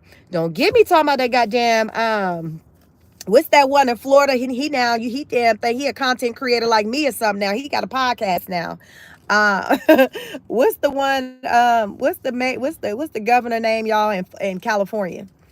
I don't know, he got the damn slick hair, like he used a damn hella gel or something, but you can't tell him he ain't damn Don Juan. That he the ones that wasn't trying to really do what he needs to do for the state of California. And remember, they had the fires, the water was turned off or whatever. Newsom, goddamn slick haired, slick back Newsom. You can't tell slick back Newsom that he ain't no goddamn content creator. He's somewhere, y'all, out there with his selfie stick right now doing goddamn podcasts. Newsom ass, every time you hear his ass open his mouth to represent the damn state of California, he on some bullshit. It's on go sit your ass down somewhere. It's that type of energy. But when I see DeSantis speak up for Florida, y'all, you ain't ready to cuss him out when he's saying some shit like, damn, all right then, DeSantis, I see you. I might need to roll up to Florida. But Newsom ass, you be like, see, that's why shit fucked up. They done went from non-talking Arnold Schwarzenegger, because y'all, I know I couldn't understand the motherfucking thing Arnold Schwarzenegger was saying. I don't know if y'all understand what the hell he was saying, but I barely was able to follow what he was saying in Hollywood when he was doing the movie. So you know his ass had me goddamn lost when he up there trying to goddamn run a damn state. Listen, when Trump ran for president that first time, I said, well, shit, Arnold Schwarzenegger non-talking ass was up there. His ass was up there trying to run some shit. He gave everybody hope that anything is possible. So I guess damn slick back Newsom was like, well, shit, I can damn do it too. I mean, shit, I look better than him. I think he thought his damn looks was finna get him by. And meanwhile, the damn state damn burning down and shit. So that's what I'm saying. We got to be careful. We need to be looking at people beyond how many, how far you think they hair look. Like, it's other shit that we need to be looking at. I'm just saying. It's other stuff that we need to be looking at, because Newsom ass ain't hitting on the mother thing, and now he got a podcast. So y'all know he got them checked out. He like, shit, we done got the fire out. Let me go over here and do this goddamn podcast and just talk about how I turned the water on. Let me go do this podcast and talk about how the hell I saved the day when I turned the goddamn water on. You can't tell his goddamn ass he didn't fucking save the day when he turned that fucking water on. He's like, fuck, I'm finna do a podcast so I can pay, y'all can pay me to talk about how I saved the day by turning on the damn water. That's the shit I'm talking about. You ain't getting all that stupid shit out of Florida with DeSantis. You're not doing that. You're not getting that out of Georgia with Kemp. Or we got Governor Kemp. We got Governor Kemp. Governor Kemp, he don't get on TV talking damn stupid and stuff, embarrassing the whole damn state. He don't do that. He don't do that, because guess what? If his monkey ass did that, guess what? He wouldn't be our governor, and Stacey Abrams ass would still be trying to get in that seat. And that shit ain't gonna happen. That shit ain't gonna happen. What we got in here? Hello, Annie. Let me see. Annie, hello. Paul, what's up? You look so beautiful. Thank you so much, Paul. Welcome. Y'all hit the like button. Like, share, subscribe. Darkwater says, I was born and raised in California, moved to Colorado in 2000. What part of California? I'm from Northern California, the Bay Area. So we're Newsom ass. Where he at? In San Francisco. So I'm from Pittsburgh, California, right outside of San Francisco and Napa Valley and all of that. all of that. So, but yeah, it's just a lot going on. What else I wanted to talk about? What are y'all thoughts about the what's that, the enemies, the whole thing with the recently, I forgot the name, I got it in the title of this video, centered around the allies enemy, that whole thing that Trump got blocked. The judge them said that he can't be goddamn sending these people back where the hell they came from. Y'all know what I'm talking about. What of the little thing, the judge just blocked Trump from sending back the people to the other, I think where they came from, one of the Mexican countries. Trump was trying to send asses back, and the judge was like, no, you can't do that. You cannot do that. You can't send back. So them people who already en route to damn be going over there, you need to turn that goddamn plane around and bring them back, because you can't do that, sir. Now, I know it's on the books. Y'all know what I'm talking about. What it say in my title, y'all? What's the name of that? The enemies something. Y'all know what I'm talking about? Something enemies act. Y'all let me know in the comments. Dark one, she's pretty. Y'all in here talking about my looks. Thank you so much, but I need y'all to help me out. Shit. What I got in my title, something around, what was that enemy, the thing that the judge said, hell to the no. You can't be sending these damn people back to their country. Y'all know this. Let me see. Cerebral says, I'm with Paul, Cali baby, born in San Francisco, raised in LA. Venezuela is where they were going. They did it anyway. Foreign Enemies Act. Thank you so much. The Foreign Enemies Act. Yes. The judges here was like, no, these people can't be going back on that. You can't do that. Now, mind you, y'all, this act is still on the books. Now, it ain't been used since World War II in like 17 something, but it's been a long time. But they're like, no, you can't send these people back. And the ones who are en route to be going back, you need to turn the plane around. I don't understand why they can't come back, why they can't go back home if it's already proven that they are a menace to damn society. You a menace to society, why you get to be able to be over here and to be in our country like that? I don't understand. Like, what are we doing here? What do you mean that no, they got to come back and they got to go through the due process? Like, what? They're not American citizens, so why do they have to go through whatever the process that American citizens have to go through? They're not American citizens, so why do they have to adhere to that? That's the whole goddamn reason why we sending them back. They're not, listen, you not like us. On the Kendrick Lamar, you are not like us. Why do they have to adhere to these rules when they are not American citizens? This that shit I be talking about, y'all. This that stuff I be talking about. This what I be talking about.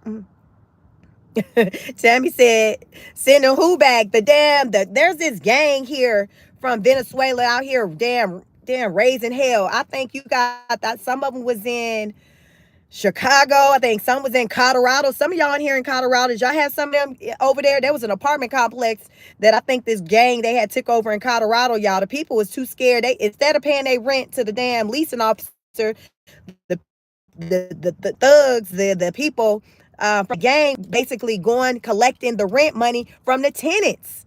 I'm like, damn, what a damn police said. Like, how you got some gang, somebody coming into an actual apartment community regulating, just damn taking over. So it's these type of people. Trump was saying, no, y'all getting y'all goddamn monkey asses back home. Y'all getting the, listen, you getting the hell out of here. That's the energy. See, that's that shit that had me say that's why I voted for Trump ass. Trump is like, no, you take that shit back to where you came from. We ain't doing all that over here. So that was what he was trying to do. He was trying to send them back. You know, you got some badass kids at your house, your kids, friends, or neighbors. You like, you take your badass home. You ain't gonna be over here tearing up my shit. That type of energy. That you ain't finna be over here tearing up my goddamn shit, jumping all over my furniture, spilling juice and shit all over my carpet. You know them badass kids putting holes in your couch and shit with scissors, wearing shoes on the couch. Okay, so picture that. That is the Venezuelans. They is doing the absolute most, and you on your get your ass out of my shit. You doing too much, goddamn it. You know your goddamn mama and daddy can't afford to pay for shit over here in this goddamn house, which is why you over here, because we got the shit you ain't got, and you want to be over here goddamn doing the most, tearing up shit. Take your goofy ass back home. And you can't come back and you threaten your kids. You better not have his bad ass back over at my damn house, because you gonna get your ass whooped if you bring them back to my house. Don't bring them goddamn badass kids back to my goddamn house. You know that energy you got, that mama energy, where you got to tell your kids don't bring them. They ain't allowed, and then they got to tell them, my mama said that I can't have company. My mama said you can't come back. That's the type of energy that Trump was on, where he was like, take your ass back home because you don't know how to act over here. So if you don't know how to act over here, you do not deserve to be over here. The damn judge told Trump that he was out of damn order. See, that's why the damn country just what it is now. The judge and told Trump he out of order, and then them people can stay here. This is where we're at. This is like this. This is where we're at. This is where we're at. Dark Matter says they killed a landlord and no one was arrested. When I see that shit on the news, I'm like, what do you mean some people came in and took over an apartment complex? How, Sway? Why you can't get the police, or hell, get the National Guards, military, somebody to roll up on their asses? So here's the kicker. After they left Colorado, some of them made their damn way to New York and call themselves doing the same shit in New York. Then when the police, maybe about 3 weeks to a month ago, rolled up on them, arrested them, I think they said it was about 15 of them in one bedroom apartment. That stuff I be talking about, y'all. So Trump trying to get this shit in order, but then he had come to these roadblocks because he got these people who were put in these positions by a Democrat, likely, that's saying, no, you can't do that, you can't do this, you can't do that. So...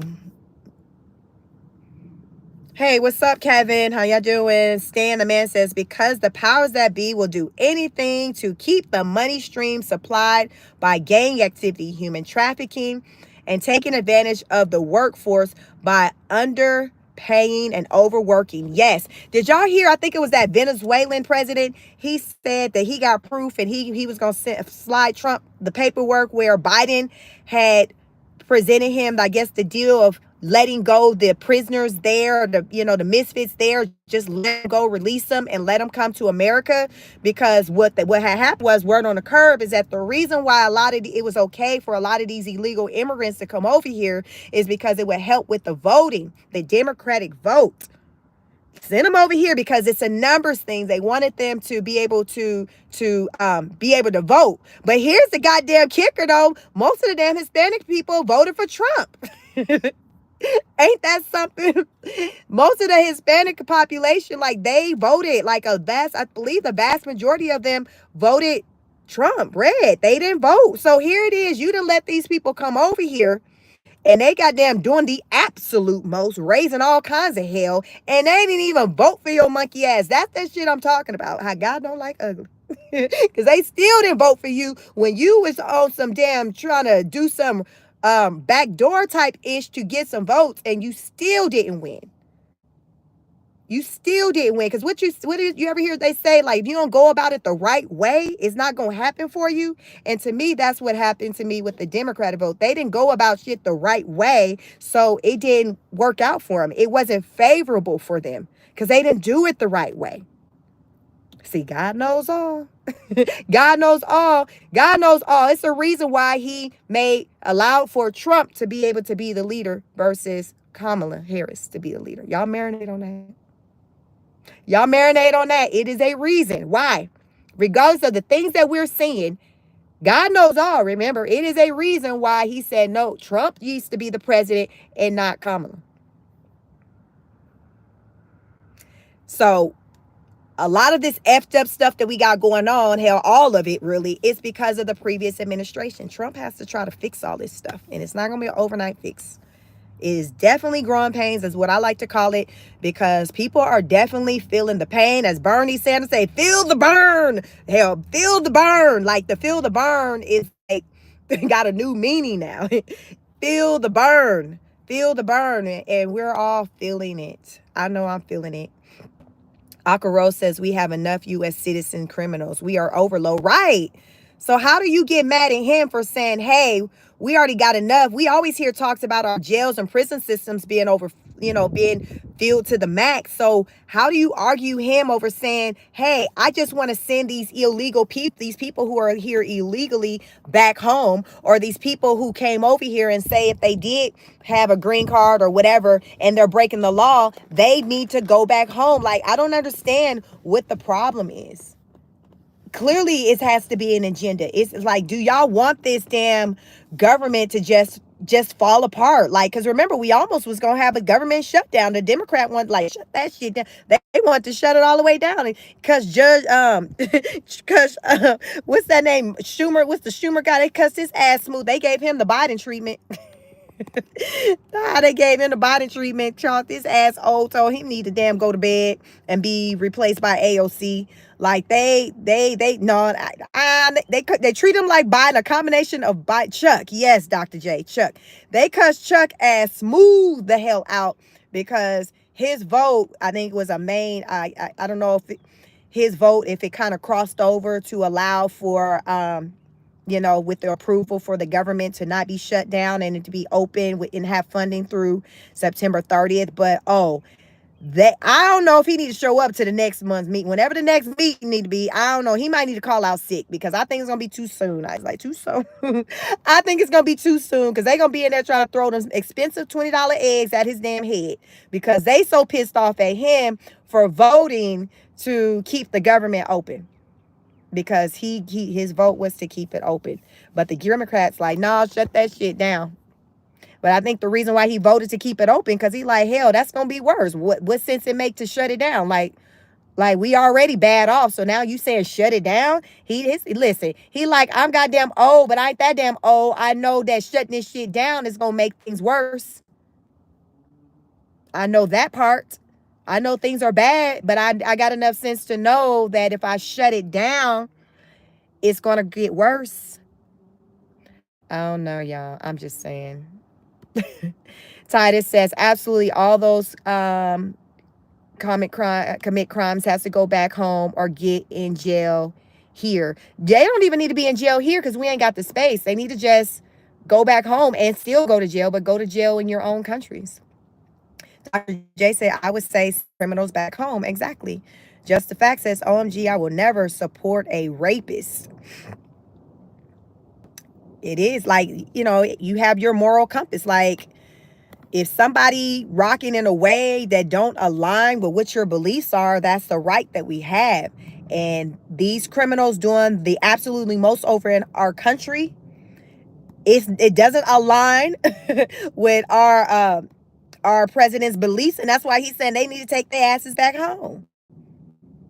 Go to your own damn house and cut the food, because y'all know folks always want to show up, and everybody want to show out at somebody else's shit. And look, let's like somebody, they don't tear up their own stuff, they go tear up your stuff. They go tear up your stuff. Hell, they probably ain't really got much they working with to tear up of their own, but they gonna tear up your stuff because they ain't used to having shit.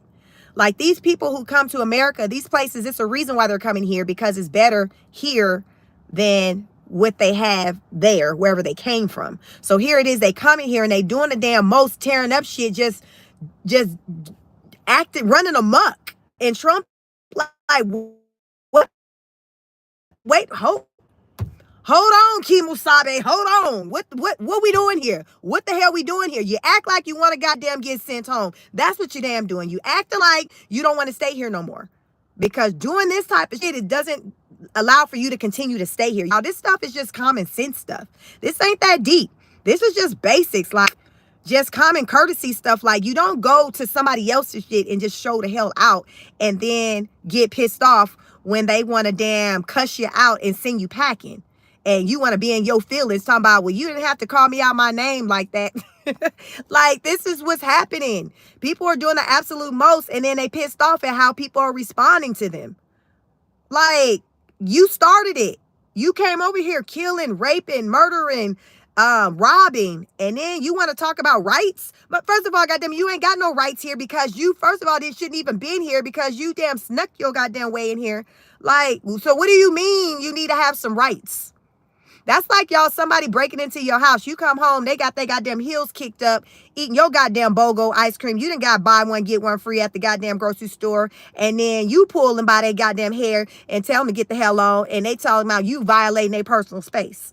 You see what I'm saying? Like, you didn't have to put your hands on me. Now they trying to damn file a case against you because you put your hands on them. Y'all see how stuff be effed up? Because you done effed them up because they all up in your shit eating your BOGO buy one, get one. You done paid that goddamn expensive ass price on the first one. Because remember, y'all, talking about that first one be price high as hell, so it make you try to feel like you damn getting some shit on the second one, and then you get home and they goddamn done ate up your shit. This is what I'm talking about. And it be the same person talking about you done hurt their damn feelings, you done violated their rights. But they the one got it on and popping. Y'all, that goes in line with y'all ever see some of them people with them, what do you call them, what's them people, y'all, that'll come into your house and stay in your house. And if you like when you've gone, like when you've been gone for a while, y'all ever hear some of them stories where people will be gone for a minute and they come back and somebody then just made your home their home? What do you call that? Y'all know what I'm talking about? I learned about it like in real estate school. And I learned that, y'all, they can even have rights. Y'all know what I'm talking about? Them people that, what do you call them? The squatters. Yes, cat. Y'all know squatters got goddamn rights. Have y'all seen in the news where there'll be some squatters and the people can't get them out because they've been there X amount of time? Y'all, I learned in real estate school that a squatter, say you leave and you've been gone, let's just say a year. A squatter come along and they asses pay the damn taxes on the damn house. Squatter got rights. Y'all, it is crazy. Y'all better, what they say, you better get into your laws wherever you are. Make sure you know the laws. But squatters can have rights. Middle school, real estate school, that, and I don't know if this was the part dealing with the Georgia state, because in real estate school you learn about your state laws and then you run. So maybe it was for the state of Georgia, but if the squatter, have the legal right to that property. Y'all, I ain't making this shit up. This is for real. This is for real. Y'all know, even hell, even here in Virginia, you can't just think you finna go kick them out. You got to go to court. And it's going to be a process before you can even get you a court date. And guess who can still stay in that damn house? That tenant. These folks be having rights, y'all. Everybody got rights except for the ones who damn paying out the money.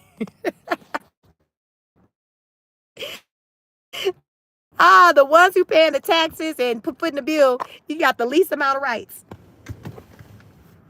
Y'all better get into these laws. This is the real deal. Get into these laws. I learned this stuff. These folks out here be having rights.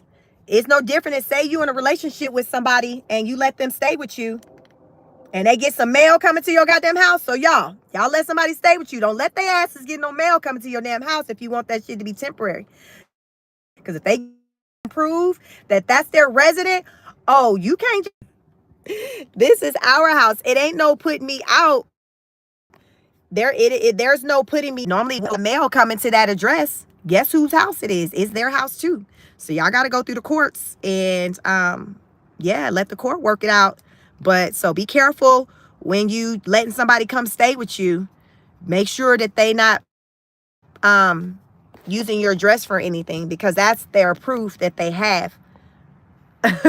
That's the proof that they have to not as a trainer for this company I worked for. And she had a teenage son, the child, and like these kids be knowing their damn rights. Her teenage son knew his damn rights.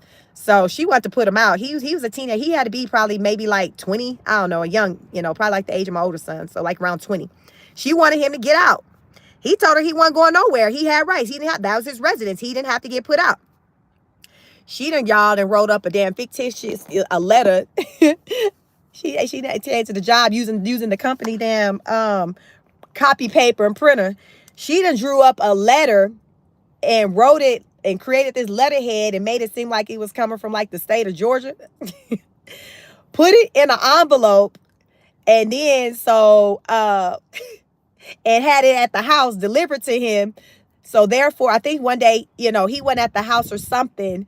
And she was talking to him on the phone. And she was like, oh, there's this letter that came here for you. It looks like it's important. You want me to open it up and read it to you? He said, yeah, open up, mama, read it. Man, she read that letter and that letter read, you got 30 days to be up out of this person's house because by law, listen, this is what this woman did to get her own son out of her house because he knew that he did not have to leave, that it was going to have to be a process to get him out of that house. So she drew up that document. And she presented it to him, and he ain't know, remember, she the one opened it up for him because he wasn't at home. She just was talking to him on the phone saying the letter came in the mail, and she was like, you want me to read it? And she read it to him, and he went off. And of course, when he got home, she was able to show him the letter, but he don't know his goddamn mama's the one that goddamn created the letter. But that's how she got him out her house, y'all. So I'm saying, y'all better learn these laws where you live. Don't be just letting folks just come and just shack up with you, because your feelings gonna be hurt when you sick of them and you ready for them to get out your damn shit, and they finna tell you it's our shit. And they gonna say it with their chest, this is our shit. This is my residence too. They ain't paid nan bill or nothing, but because they got bill things coming to that address, they can show this is also my address. So therefore, you cannot put me out. You gotta take me through courts and go through that process, and then I leave that way. Ain't nobody got damn time for that. Y'all date these men. Y'all say, and I'll come pick you up. I'll come see you. Don't be letting somebody damn shack up with you. Don't do it. You're going to have your feelings hurt. Your feelings going to be hurt. As because you're buffering. Y'all said I'm buffering. Berlin said, yes, my friend is in Metro Atlanta area. Says the weather is bad, strong. Okay, yes, if I am buffering. So there was bad weather last night. So far right now, it's okay. It's kind of windy. So I am going to let you beautiful people go. Enjoy the rest of your day. My phone about to die anyway. And my charger thing looks like charged. So I can't charge my phone right now with you all. So I thank y'all for tapping in with me this lovely Sunday. Make sure you like, share, subscribe so you'll get the notifications the next time I go live. Have a wonderful rest of your Sunday. Remember, take care of yourselves and one another, and heavy on the taking care of yourself. DJ said, will you go live in the morning? No, I won't. I will be back live in the morning on Tuesday. So we'll be back with Car Chronicles on Tuesday morning. I usually go live around 7:10 in the morning, and that's on my way to the office. On Mondays, I'm usually at home, but on Tuesdays and Wednesdays, I'm in the office. So those are the days that I'll do the Car Chronicles. So I may go live tomorrow, but it won't be like a morning Car Chronicle type thing. It may possibly, if I get a chance to go at another time of the day, I may grace you all with another live. And I guess I'll see what's going on in these streets if I feel moved to come out here and share some new updates with you all. But in the meantime, make sure you have the notification bell on so you do know when I do go live. But I thank each and every one of you. You take care of yourselves and one another. Heavy on the take care of yourself. We out here taking care of everybody else. Ain't nobody taking care of us. We neglecting ourselves. So heavy, take care of yourself. Take care of yourself. Like, share, subscribe. Thank you so much, Dr. J, Virtuous Woman, Yvonne. You guys are awesome. And do your research. Get to know your laws. Check them prices. And I will catch you all on the next live broadcast. Peace.